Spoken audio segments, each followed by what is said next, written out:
ఎట్లెట్లనో అర్థం కాకుండా మాట్లాడుతున్నా. అది ఒక్కరు కూడా అసలు నా క్వశ్చనే అర్థం కావట్లేదన్న. ఎక్కడ ఇంకెంత దూరం ఆయన ఎక్కడ ఉన్నాడు? ఇదిగో అన్న ఇక్కడనే పక్కన. నువ్వు అట్లెట్లే తెలివిగా మోసపోయావు మళ్ళీ నువ్వు.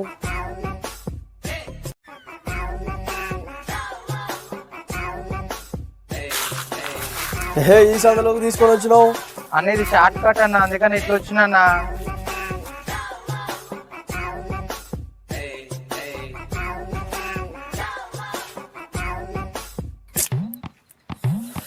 పొద్దున్న ఒక బకరా దొరికాడు, బాగా డబ్బులు తీసుకున్నాం. ఇప్పుడు ఎవరు దొరుకుతారు అన్న? 1000 రూపాయలు కూడా.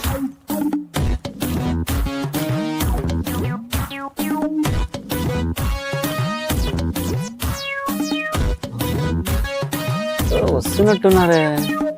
బదులు మరీ తెచ్చినామన్నా మేము ఇంట్లో నుంచి. రండి రండి, డబ్బులు పోగొట్టుకోవడానికి అందరు నా దగ్గరికి భలే వస్తారా. నేను చూస్తుంటే పొద్దున మన దగ్గర డబ్బులు పోగొట్టుకునే వాళ్ళ ఉన్నారు. ఎవడైతే మనకేంటి, మన దగ్గరికి వచ్చి డబ్బులు పోగొట్టుకోవాల్సిందే. దానన్నదా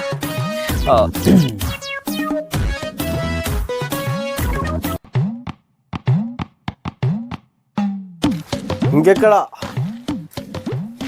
ఇదిగో అన్న, అదిగో అక్కడ కూర్చున్నా. ఆయనే అన్న. ఈరోజు నా చేతులు అయిపోయింది ఆడుదా అన్న. ఎవ్వరు లేరన్నా, మాయ మాటలు చెప్తున్నా.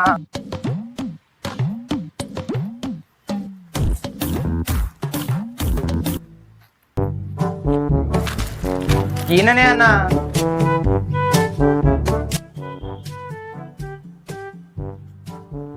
ఏంట్రా బెదిరించడానికి వచ్చారా? బిచ్చం ఎత్తుకోవడానికి వచ్చామనుకున్నావా?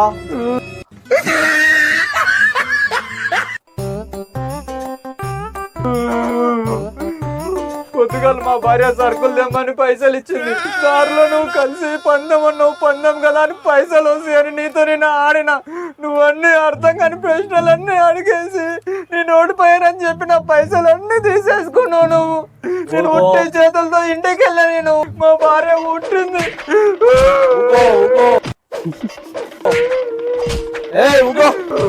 అడుగుతా అడుగుతా మాట్లాడుతున్నా కదా, అడుగుతా. నేను ఈ మాటలతో మ్యాజిక్ చేసి మా ఓడిని మోసం చేసి పైసలు తీసుకున్నావట. ఆగు, ఆగారా, నేను మాట్లాడతా. ఇప్పుడు నేను అడుగుతున్నా, నీ ఛాలెంజ్ ఏంటో చెప్పు.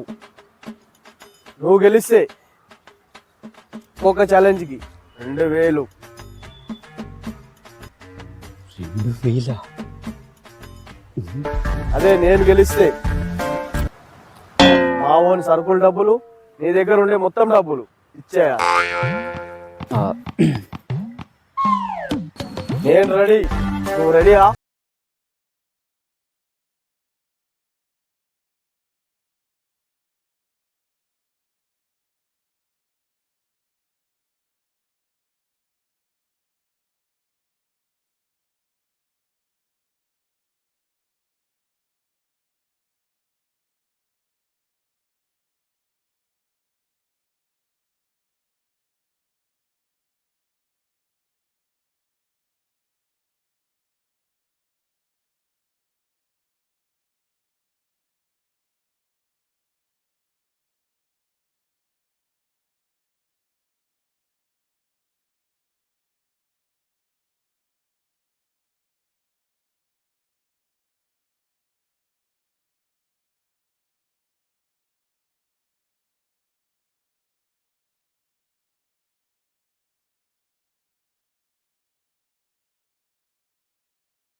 పాప పాల డబ్బా కోసం వచ్చింది. ఇంటికెళ్ళు, నీ పని అయిపోయినట్టే. ఏం లేనా, వెళ్దాం దా అన్న. ఇక ఆ పైసలు పాయే, నా పైసలు పాయే, నీ పైసలు పాయే. ఇక నువ్వేదో తెలుగులోని అనుకున్నావన్నా, నువ్వు కూడా నాలాగా తుస్సే.